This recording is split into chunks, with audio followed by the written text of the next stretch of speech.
As we walk into the town, we see a town square. Town squares were very common in a lot of Texas towns during the 1800s. This house was built in 1875 by a nephew of Sam Houston, and the guy who was most famous who lived here was a man named Henry Orsay.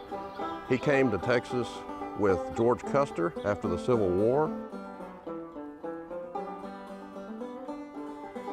This house, the Ainsworth Wright House, was built in 1854. It was built by a man named Isaiah Ainsworth, who came here from Tennessee with his wife. When they got to Texas, they lived in a cabin. She was homesick, and so he was a master carpenter, and he built this house to look just like the one she'd had in Tennessee, so it'd make her feel like she was at home here in Texas. Welcome to Wessel's Hall.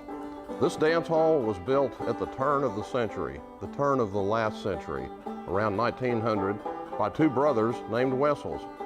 The Wessels family had immigrated to Texas in the 1870s from Germany, and these two brothers built this hall along with a bunch of their neighbors. During the 1800s, blacksmith shops like this were a key resource for the people of Texas. Now think about it. There were no big box hardware retail stores back then. Where did you buy nails? Where did you buy hinges? Couldn't buy any of that. It had to be made. Texans had to make the stuff. Blacksmiths are a key part of the history of Texas. We're standing on the porch of the Tate House. This house was built by Samuel Tate in the early 1850s. Samuel and his wife had 12 children. He lived in one side with his wife and children. He had a store in the other side.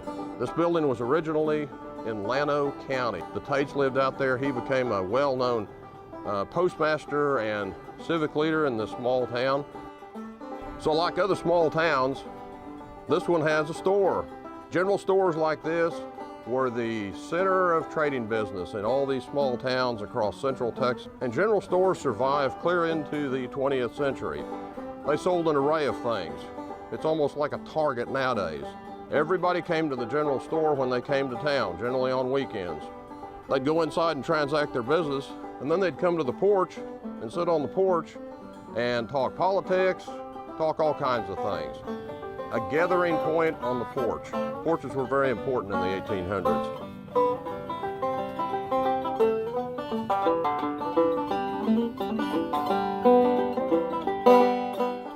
The Greek Revival architecture of the Robert Jarman House highlights a very popular style just before Texas entered the 20th century.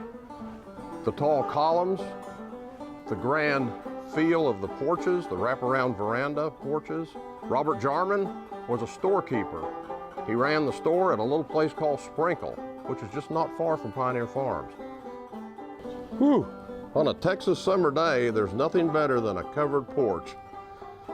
We're on the porch of the Rowe & Company storefront. Inside are carriages. Carriages, buggies, and wagons were the way Texans got around in the 1800s.